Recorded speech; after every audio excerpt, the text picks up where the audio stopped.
بنی عباس کافی محکم اور مستحکم ہو چکے تھے، طرح طرح کے مناظرات کرواتے تھے بڑے بڑے علماء سے اپنے لحاظ سے، حالانکہ امام کے مقابلے میں کسی کی کوئی حیثیت اور وقت نہیں رہ جاتی، لیکن یہ ہر لمحہ شکست دینے کے لیے جو ہے کہ کسی سے بھی امام شکست کھا جائے، تو اس طرح کے مناظرات امام جواد کے زمانے میں اصل فوکس مسئلہ امامت کو لے کر امام جواد کے زمانے میں تھا کہ امامت کو مشکوک کیا جا رہا تھا۔ یہ امام کے زمانے کے حالات ہیں، سخت حالات ہیں، میں کربلا کو بھی آگے پہنچایا ہے، یہی اس پروگرام کا مقصد ہے۔ چلیے بہت شکریہ۔ تو امام حسین علیہ السلام کی شخصیت کو کس طرح سے امام محمد تقی علیہ السلام نے دیکھا ہے اور کس طرح سے ان کے بارے میں بیان فرمایا ہے؟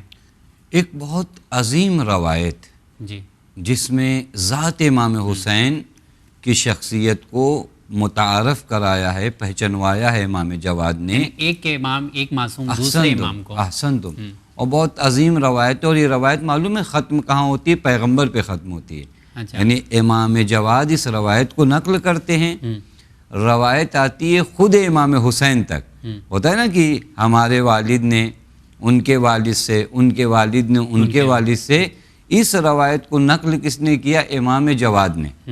روایت ختم کہاں ہوتی ہے؟ امام حسین پر۔ خود امام حسین بتاتے ہیں کہ میں کون ہوں، لیکن روایت کس نے نقل کیا ہے؟ امام جواد نے۔ یعنی حسین شناسی جو آپ کا موضوع ہے، اس حسین شناسی کو آئیے امام جواد کس طرح بیان فرماتے ہیں؟ جی امام حسین سے۔ خود امام حسین اپنے آپ کو پہچنوا رہے ہیں، لیکن روایت کو کس نے نقل کیا ہے؟ امام جواد نے۔ امام حسین علیہ السلام یعنی امام جواد فرماتے ہیں کہ میرے بابا نے اپنے بابا سے، ان کے بابا نے اپنے بابا سے اس روایت کو نقل کیا کہ امام حسین فرماتے ہیں کہ ایک دن دخلت علی رسول اللہ صلی اللہ علیہ وسلم، کہ ایک دن میں پیغمبر کی بارگاہ میں گیا، وہاں پر ایک صحابی بھی موجود تھا جس کا نام ابی ابن کعب ہے، اور جب پیغمبر نے مجھے دیکھا نا تو پیغمبر نے کہا مرحبا یا زین السماوات والارض، خوش آمدید اے آسمان و زمین کی زینت۔ یہ کسے کہا گیا؟ امام حسین کو کہا۔ ایک مرتبہ یہ صحابی جو وہاں بیٹھا ہوا تھا اس نے کہا کیف یکون یا رسول اللہ، کیسے یہ ممکن ہے کہ آپ موجود ہوں اور آپ کے ہوتے ہوئے کوئی آسمان و زمین کی زینت بن جائے؟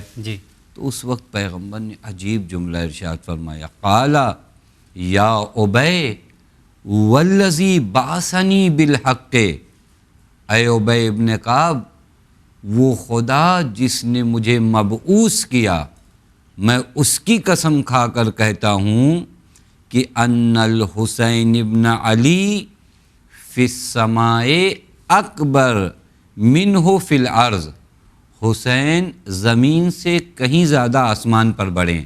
بہت توجہ فرمائیے گا، عجیب روایت امام جواد نے نقل کیا ہے کہ حسین آسمان پر زمین سے زیادہ بڑے۔ اس کا مطلب کیا ہوتا ہے کہ زمین پہ کیا ہے امام حسین اتنے بڑے نہیں جتنا آسمان پہ۔ یہ پیغمبر ایک پیغام پہنچانا چاہ رہے ہیں، چونکہ ہم لوگوں کا کس طرح کا پیغام جو ٹاپک بھی ہے حسین شناسی، یہ حسین شناسی احسنتم کہ پیغمبر یہ فرمانا چاہ رہے ہیں۔ میں ایک مثال سے بات شروع کروں، دیکھیں ایک آئینہ ہوتا ہے نا، شیشہ، چھوٹا شیشہ ہو تو کتنا چہرہ آپ کو دکھائے گا جتنا اس کی حیثیت ہے، شیشہ تھوڑا بڑا لگاتے ہیں تو پورا ہمارا وجود دکھاتا ہے۔ بالکل بالکل۔ پیغمبر کیا فرما رہے ہیں کہ زمین سے زیادہ حسین آسمان پہ بڑے ہیں۔ کیا مثال آپ نے دیا؟ پیغمبر در حقیقت متوجہ کرانا چاہتے ہیں کہ حسین پہچاننے بھر تمہاری یہ زمین ہے ہی نہیں ہے، اس ظرف زمین میں، بالکل اس آئینہ زمین میں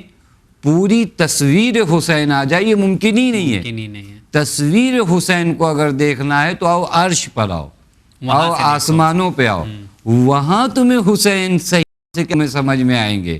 اس زمین کی اتنی وسعت ہی نہیں ہے کہ یہ پوری طریقے سے حسین کو پہچنوا سکے۔ تو پیغمبر فرماتے ہیں زمین سے زیادہ حسین آسمان پر بڑے ہیں، یعنی کیا؟ یعنی زمین سے زیادہ حسین کی معرفت آسمان والوں کو ہے، وہاں کے لوگ پاک و پاکیزہ ہیں، وہ حسین کو سمجھتے ہیں۔ اب یہ روایت جو امام جواد نے نقل کیا واقعاً بڑی تفصیلی روایت ہے، میں بہت تیزی سے گزر رہا ہوں۔ بالکل امام فرماتے ہیں وَإِنَّهُ، یعنی پیغمبر فرماتے ہیں وَإِنَّهُ لَمَكْتُوبٌ عَنْ يَمِينِ عَرْشِ اللَّهِ عَزَّ وَجَلَّ مِصْبَاحُ هُدَى وَسَفِينَةُ النَّجَاةِ وَإِمَامُ خَيْرٍ وَعِزٍ وَفَخْرٍ وَبَحْرُ عِلْمٍ وَذُخْرٍ. یہ حسین کی شناخت ہے. پیغمبر فرماتے ہیں عرش خدا پر، یہ روایت کس نے نقل ہے؟ بار بار عرض کروں کہ روایت امام جواد نے نقل کیا کہ حسین کے بارے میں عرش خدا پہ کیا لکھا ہے معلوم ہے؟ کہ حسین مصباح ہدا ہیں، یعنی ہدایت کا چراغ، سفینۃ النجات، نجات کی کشتی ہیں، امام خیر، نیکیوں کے امام ہیں، امام یمن، برکتوں کا امام ہے، امام عز، عزت کا امام ہے، امام فخر، فخر و افتخار کا امام ہے. کتنے پیغامات ہیں اگر یہاں پر رکا جائے. احسنتم. مصباح ہدا. میں ناظرین کی خدمت میں ایک بات عرض کروں آپ کے اس پروگرام کی برکت سے. کبھی کبھی ہم لوگوں کو کیا لگتا ہے کہ امام حسین سن 61 ہجری میں مصباح ہدا اور سفینہ نجات تھے. آج کے دور میں کوئی مشکل نہیں. آج کے دور میں بھی جب اندھیرا ہے تو اس اندھیرے کے روشنائی کا نام حسین ہے. حسین ہے، بے شک بے شک. آج بھی جب طوفان اور سیلاب آئے، علمی عقائد کی طوفان آئے، تو وہاں پر سفینۃ النجات حسین ہے. اور یہ محرم ہے، اس محرم میں سفینۃ الحسین تمہارے گھروں تک آیا ہے. میرے خیال سے زندگی کا سفر اگر ہم دیکھیں وہ ماہ محرم سے ہر انسان کا شروع ہو جاتا ہے. ہر انسان کا شروع ہوتا ہے. یہ مطلب یہ نہ سوچے کہ حیات اور موت کی بات کر رہے ہیں. جی ایک الگ لیول کی زندگی کی بات. ایک الگ. اس میں سفینۃ الحسین امام حسین علیہ السلام ہے. امام عز، یعنی اس روایت میں امام فرمانا چاہ رہے ہیں، پیغمبر جو نقل کریں پیغمبر سے، عزت کے امام حسین ہیں. یعنی اگر کہیں عزت ملے گی تو در حسین پر، اس کے علاوہ کہیں اور جاؤ گے تو ذلیل ہو جاؤ گے. بالکل. یہ ہے روایت. ایسے کئی واقعات بھی موجود ہیں، بہت سے واقعات. بالکل. اسی کے ساتھ کیونکہ پروگرام وہ بہت مختصر وقت میں آپ تک پیغام پہنچانا ہے، وہ بھی امام علی رضا علیہ السلام کے، کہ کیا انہوں نے ارشاد فرمایا ہے. مولانا صاحب، میں اگلا سوال آپ سے جاننا چاہوں گا کہ کربلا کے پہلے اور کربلا کے بعد بھی کئی ایسے واقعات اس دنیا میں ہوئے ہیں. فار ایگزامپل جنگ بھی ہوئی ہے، ورلڈ وار ہوئے ہیں 1 اور 2 کو اگر دیکھ لیں، لیکن ان سب کو اتنا زیادہ یاد نہیں کیا جاتا ہے اور نہ ہی زندہ ہیں. لیکن کربلا میں ایسا کیا ہے جس کی وجہ سے آج زندہ ہیں؟ اس کو کس طرح سے آپ پہنچائیں گے امام کی ارشادات کے ذریعے؟ یہ بھی بہت اچھا سوال ہے آپ نے. واقعی ایک سوال کی جگہ ہے. کیوں یاد کریں کربلا؟ بہت سے حادثات ہوئے، بہت سے واقعات ہوئے، اور اگر آپ دیکھیے نا ایسا کیا ہے اس کے اندر، تو کربلا سے زیادہ خون بھی بہے. یعنی 2 ورلڈ وار جو ہوئے، یہاں تو 72 ہے، یہاں تو لاکھوں لوگ چلے جاتے ہیں، لاکھوں کے لوگ کی تعداد میں خون بہے زمین. اور اگر آپ دیکھو ٹائم کے لحاظ سے بھی کربلا کی جنگ کیسے شروع ہوئی. صبح عاشور شروع ہوتی ہے، عصر عاشور ختم ہو جاتی ہے. 4-5 گھنٹہ، 6 گھنٹہ، 8 گھنٹہ. وہ جنگیں سالہ سال چلی، لیکن یہ 5-6 گھنٹے 10 گھنٹے کی جنگ آج تک لوگوں کے دل و دماغ پر موجود ہے. اور ان جنگوں کو لوگ بھول گئے. تو ایک وجہ تو ارادہ خدا ہے. حتیٰ کہ سپہ سالار بھی نہیں یاد ہے کہ کیوں جنگ، کسی کو بھی نہیں معلوم ہے، کسی کو بھی نہیں معلوم، مقصد بھی نہیں پتا، احسن تو مقصد بھی نہیں پتا. اور کربلا آج دلوں میں زندہ ہے، دلوں میں زندہ ہے. ایسا نہیں کہ ان کے جو ہے صرف ماننے والے بلکہ چاہنے والے بھی جی ہر ایک کے لیے کربلا زندہ ہے. اور انشاءاللہ یہ جتنا وقت گزرتا جائے گا کربلا زندہ تر ہوتی جائے گی. یعنی کربلا کی یاد میں کمی نہیں آنی. اس کی ایک وجہ تو ارادہ خدا ہے، کیونکہ کربلا نور خدا ہے. اور قرآن کہتا ہے یریدون لیطفئوا نور اللہ بافواہہم واللہ متم نورہ. تم چاہتے ہو نور خدا کو اپنی پھونکوں سے بجھاؤ، تو یہ تمہارے بس کی بات نہیں ہے. اللہ اپنے نور کو کامل کر کے رہے گا. اور کربلا نور خدا ہے اور اسے کامل ہونا. یہ ایک تو مسئلہ ارادہ خدا کا. ارادہ خدا. یہاں پہ ایک جملہ کہنا چاہوں گا آپ کی اجازت سے. جو لوگ یہ سوچتے ہیں کہ عزاداری کو روک دیں گے یا ختم ہو جائے گی یا لوگوں کو پیچھے لے آئیں گے، تو یہ آپ کے لیے نیکسٹ ٹو امپاسبل ہے. کیونکہ یہ وعدہ اللہ کا وعدہ ہے، جس کی بنا پر آپ دیکھ سکتے ہیں کہ آج صرف اسی مطلب عراق کی سرزمین پر نہیں بلکہ پوری دنیا میں اس پیغام کو عام کیا جاتا ہے. جی مولانا صاحب آگے بڑھتے ہیں. آپ نے جو بات کہا اس سے مجھے واقعی ایک چیز اور میں متوجہ ہوا دیکھیے شاید تاریخ میں کسی واقعے کو اتنا دبانے کی کوشش بھی نہیں کیا گیا، ایگزیکٹلی، ہے نا؟ صحیح. واقعہ کربلا جس دن سے رونما ہوا نا، اسی دن سے اس کو چھپانے کی بھی کوشش کی گئی. پہلے قیام کے لیے ہو رہا تھا کہ نہ کھڑے ہوں، جب کھڑے ہوئے تو اس کے بعد بھی پہلے ہی دن سے چھپانے کی کوشش کی گئی کہ نہیں ان کا دین سے کوئی تعلق نہیں ہے، یہ خوارج ہیں، یہ مسلمان نہیں، یہ نہیں، یعنی پہلے دن سے اس پہ پردہ ڈالنے کی کوشش کی گئی. لیکن واقعہ کربلا جوں حتیٰ قبر امام حسین کو جو مسمار کیا گیا، خراب کرنے کی کوشش، یہ سب کس لیے تھا؟ زائرین امام حسین پہ پابندی تھی کہ آپ نہ جاؤ، آپ یہ نہ کرو، ہاتھ کٹواؤ، سر کٹواؤ. لیکن ان تمام چیزوں کے باوجود کربلا، احسنتم، آج بھی کروڑوں لوگوں کے دلوں میں کربلا دھڑکتی ہے. یا یوں کہوں کہ آج بھی کروڑوں اور ہر انسانی دل رکھنے والے دل کی دھڑکن کا نام کربلا ہے. یہ ایک وجہ ارادہ خدا. جی بالکل. دوسری وجہ ہمارے ائمہ، جو آپ کا سوال تھا، ہمارے ائمہ حضرات نے بے انتہا کوشش کی کربلا کو باقی رکھنے کی اپنے دور میں. حتیٰ امام جواد علیہ السلام نے مجالس امام حسین کو برگزار کرنے کی ترغیب دلایا. امام فرماتے ہیں رحم اللہ عبدن، دعا کر رہے مولا. میں ان تمام لوگوں سے کہوں گا جو لوگ مجلسیں کرتے ہیں نا، تمہارے لیے مولا دعا کر رہے ہیں. رحم اللہ عبدن، مولا فرماتے ہیں امام جواد کہ خدا رحمت نازل کرے اس بندے پر، احیا ذکرنا، جو ہمارے ذکر کو کیا کرتے ہیں؟ زندہ کرتے ہیں. راوی نے پوچھا قل تو ما احیا ذکرکم، مولا آپ کا ذکر کیا ہے؟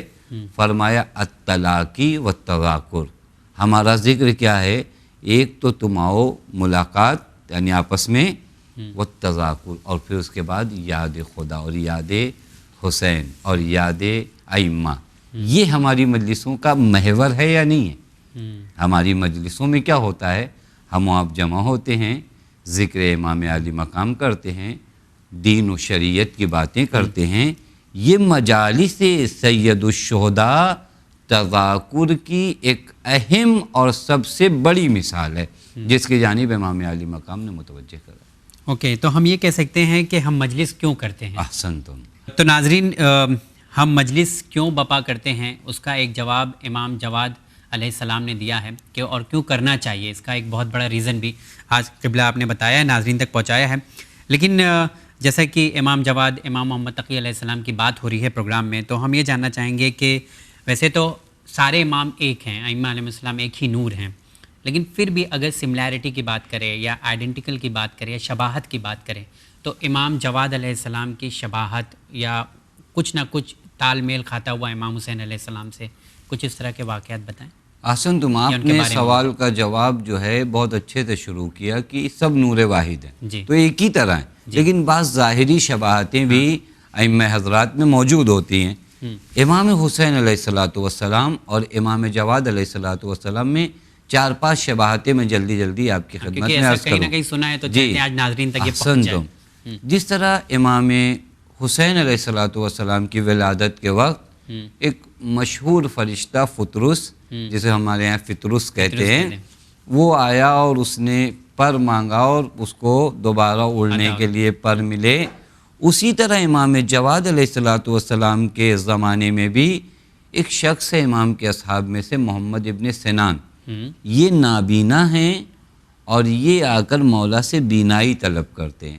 امام سے احسن تم اندھے ہیں، روشنائی چاہتے ہیں، بینائی چاہتے ہیں. امام سے ملاقات کرتے اور امام انہیں بینائی عطا کرتے ہیں. یہ شخص محمد ابن سنان اب جب بھی امام جواد کو سلام کرتا تھا، معلوم ہے کیسے سلام کرتا تھا؟ وہ مسئلہ آپ کی خدمت میں عرض کرنا چاہتا. یہ جب بھی آتا تھا امام کو کہتا تھا السلام علیکہ یا شبیہۃ صاحب فطرس. اچھا، یہ مطلب اس لقب کے، اے صاحب فطرس کے شبیہ آپ پر سلام، یعنی امام حسین کو ذکر کر رہا ہے کہ صاحب فطرس کون ہے؟ امام حسین علیہ السلام، جنہوں نے اس کو پڑھ دیا. اب یہ آ کر سے کیا کہتا ہے؟ اے شبیہ صاحب فطرس آپ پر میرا سلام ہو. یہ ایک جگہ ہوئی مشابہت کی. دوسری جگہ جو مشابہت کی ہے، شباہت کی، وہ یہ کہ امام حسین علیہ السلام کو پیاسا شہید کیا گیا. اور اگر آپ تاریخ میں دیکھیے تو امام جواد کو بھی پیاسا شہید کیا گیا، امام کو پانی نہیں دیا گیا۔ تیسری جگہ جو شباہت کی ہے وہ یہ کہ امام حسین علیہ السلام کو قتل کرنے کے بعد آپ کے دشمنوں نے تالیاں بجائیں، دف بجائے، تاکہ حضرت کی فریاد بھی کوئی نہ سن سکے۔ یہی معاملہ امام جواد علیہ السلام کے ساتھ بھی ہوا کہ آپ کی شہادت کے وقت جب آپ تڑپ رہے تھے تو اس ملونہ نے سب کو جمع کر کے تالیاں بجائی تاکہ امام کی باتیں لوگ نہ سن پائے۔ چوتھی جگہ وہ کہ جس طرح امام حسین علیہ السلام کا جسم اطہر 3 دنوں تک بے گور رہا، یعنی دفن نہیں ہوا، اسی طرح امام جواد کا جسم بھی 3 دن تک بے گور تھا، یعنی دفن نہیں ہوا تھا۔ پانچویں جگہ جس طرح امام حسین کے غم میں اہل آسمان نے گریہ کیا، اسی طرح روایت میں ملتا ہے کہ امام جواد کی شہادت پہ بھی آسمان والوں نے گریہ کیا۔ یقیناً جو ناظرین اس پروگرام کو دیکھ رہے ہیں، سماعت فرما رہے ہیں، ان کے بھی دل غمگین ہو چکے ہیں اور آنکھوں میں آنسو بھی ہے، لیکن پروگرام کا دستور ہے کہ اس پروگرام کو ختم کریں چند اور سوالوں کے حوالے سے۔ مولانا صاحب، ایک ماحول ہو جاتا ہے جب بھی امام حسین علیہ السلام کی شہادت کو یاد کرتے ہیں تو ناظرین کی آنکھوں میں بھی آنسو آ جاتا ہے، لیکن پروگرام کو آگے بڑھانا ہے کہ اور امام کی کیا ارشادات ہیں امام کے بارے میں۔ تو میں یہ جاننا چاہوں گا کہ روزے عاشور کے سلسلے میں امام جواد علیہ السلام کیا ارشاد فرماتے ہیں؟ روز عاشور کے سلسلے میں ایک بہت اہم روایت جناب علی ابن محزیار سے ہے جو امام جواد سے نقل ہوئی ہے۔ یعنی امام جواد نے روز عاشور کو کس طرح بیان فرمایا؟ امام فرماتے ہیں کہ اور اس روز عاشور کو وابستہ کیا ہے قیام امام زمان سے، یہ امام جواد نے کیا۔ امام فرماتے ہیں کأنی بالقائم یوم عاشور یوم السبت قائما بین الرکن والمقام بین یدیہ جبرائیل ینادی البیع للہ فیملأها عدلا کما ملع الظلم وجورا۔ امام فرماتے ہیں روز عاشور کو میں اس طرح دیکھ رہا ہوں کہ ہمارے قائم یعنی امام زمان رضی اللہ تعالیٰ فرجہ الشریف روز عاشور سنیچر کے دن، یوم السبت سنیچر کے دن کھڑے ہیں، اور آپ رکن و مقام کے سامنے، جب ہم خانہ کعبہ جاتے ہیں تو رکن و مقام کے سامنے آپ کھڑے ہیں امام زمان، اور جناب جبرائیل آپ کے پاس موجود ہیں، اور جناب جبرائیل لوگوں کو اعلان کر رہے ہیں ینادی البیع، کہ آؤ ان کی بیعت کرو کہ یہ زمانے کو عدل سے اس طرح پر کر دیں گے جس طرح یہ زمانہ ظلم و جور سے پر ہو چکا۔ پس روز عاشور کی نسبت امام جواد فرماتے ہیں قیام امام زمان کا دن۔ تو یہ ہم لوگ کہہ سکتے ہیں کہ روز عاشور کو امام زمانہ علیہ السلام کے قیام سے ریلیٹ کر سکتے ہیں۔ خیر آگے بڑھتے ہیں کہ ایک چیز ہوتی ہے کہ جب ہم برا کام کرتے ہیں یا کچھ ایسا کام کرتے ہیں تو اکثر ہم لوگ کہتے ہیں کہ خدا نے توفیق چھین لی ہے ہم سے، سلب ہو گئی ہے، نیکی کرنے کی جو طاقت اور قوت تھی وہ سلب ہو چکی ہے۔ تو کیا قاتلان امام حسین علیہ السلام سے بھی، کیونکہ ان کا جو نعرہ تھا وہ تھا کہ ہم دین کے ماننے والے ہیں، دین کے پیروکار ہیں، تو کیا بعد میں بھی مطلب امام نے کچھ ایسا ارشاد فرمایا کہ قاتلان امام حسین علیہ السلام سے توفیقات چھین لی گئی تھی یا سلب ہو گئی تھی؟ جی، اتفاق سے راوی نے جو نام ہے روایت میں محمد ابن اسماعیل رازی نے امام جواد سے سوال کیا۔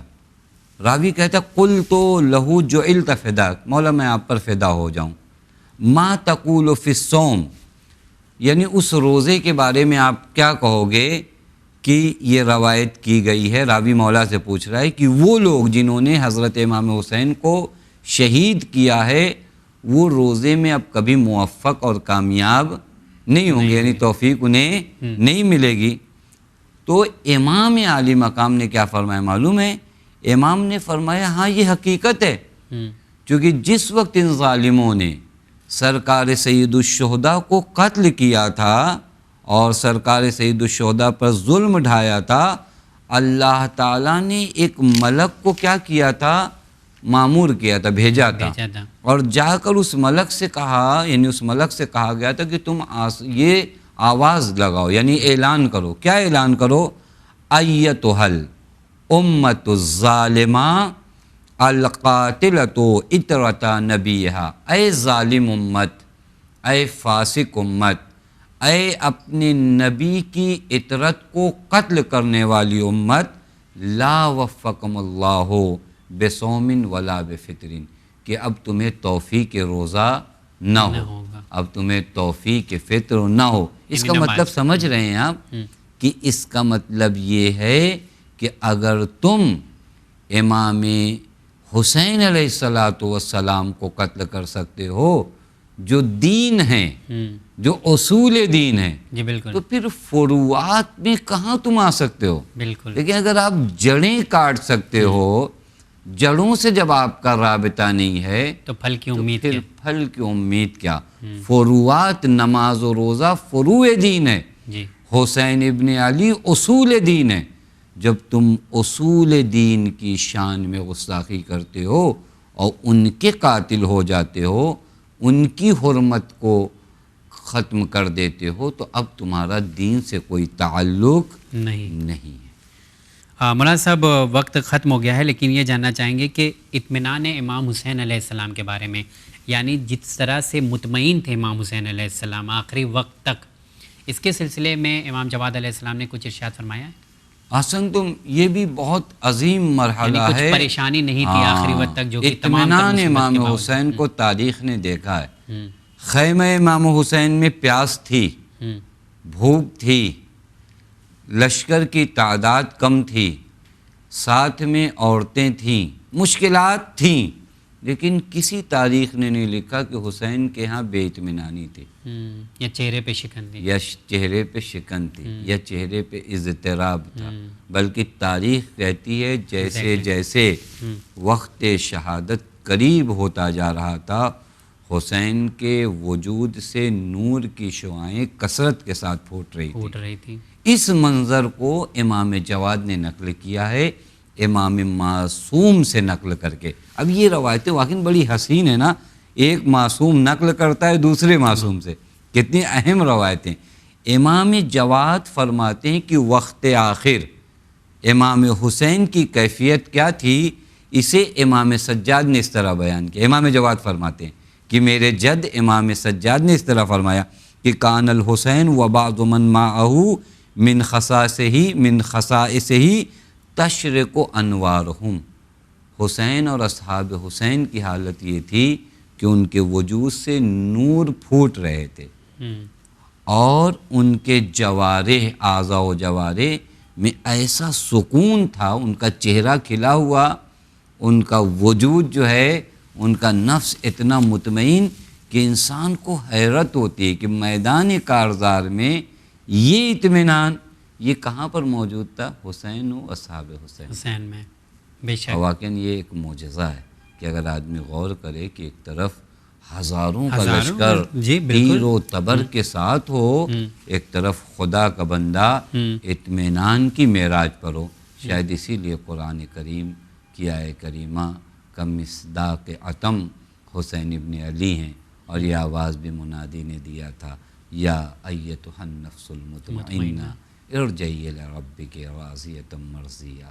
یہ وہ اطمینان حسین ہے کہ پروردگار عالم بھی خطاب کرتا ہے تو اس نفس کو نفس مطمئنہ کہتا ہے. ظاہر سی بات ہے، جب اللہ کے لیے آپ اتنا بڑا قدم اٹھاتے، اتنا بڑا قیام ہوتا ہے کہ جسے اللہ کہہ دے کہ اب پلٹ آؤ، تمہارا رب تم سے راضی ہے. مولانا صاحب بہت شکریہ آپ کا اس پروگرام کو، جیسا کہ میں یہ کہہ سکتا ہوں آخر میں کہ یہ مہینہ پیغام کا مہینہ ہے، درس کا مہینہ ہے. اس میں بے انتہا پیغامات ہیں، وہ حاصل کرنا ہم سب کی ذمہ داری ہے، اور اس ذمہ داری کو آپ نے بھی پورا کیا ہے. معصومین علیہ السلام کے، یعنی ائمہ علیہ السلام کے پیغام جو امام حسین علیہ السلام کے سلسلے میں تھے، آپ نے پہنچایا. بہت شکریہ اس کے لیے. خدا قبول فرمائے، اور آپ کو اور آپ کی پوری ٹیم کو دن دونی اور رات چوگنی ترقی عنایت فرمائے. الہی آمین. اسی کے ساتھ اس پروگرام کو یہاں پر ختم کرتے ہیں آپ تمام کی اجازت سے. جیسا کہ ہم سب جانتے ہیں یہ ماہ کو جیسا کہا جاتا ہے کہ یہ ماہ پیغامات سے بھرا ہوا ہے, بہت زیادہ پیغامات ہیں. اس کے اندر ابھی اور جانے کی ضرورت ہے, قیام کو سمجھنے کی ضرورت ہے. اور بھی جتنے ائمہ علیہ السلام ہیں انہوں نے کیا ارشاد فرمایا ہے امام حسین علیہ السلام کے. اگلے ایپیسوڈ میں ہمارے ساتھ پروگرام میں جڑیں گے عالی جناب مولانا ذکی حسن صاحب قبلہ. اس پروگرام کو آگے بڑھایا جائے گا کہ 10ویں امام, 11ویں امام اور 12ویں امام امام عصر علیہ السلام نے امام حسین علیہ السلام کے بارے میں کیا ارشاد فرمایا ہے. برائے کرم آپ تمام لوگوں سے گزارش کرتا ہوں کہ اس پروگرام کو دیکھیے گا, کیونکہ آپ تمام لوگ مجلسیں سن رہے ہیں, پروگرام دیکھ رہے ہیں, لیکن جو پیغامات اس چینل کے ذریعے پہنچ رہے ہیں وہ ہم سب کے علم میں اضافے کا باعث بن رہے ہیں. انشاءاللہ اگلے پروگرام میں آپ تمام ناظرین سے پھر ملاقات کریں گے. دیکھتے رہیے چینل وین. بہت بہت شکریہ. لبیک یا حسین شد نوای ما پهنه جهان کربلای ما. لبیک یا حسین شد نوای ما پهنه جهان کربلای ما. لبیک یا حسین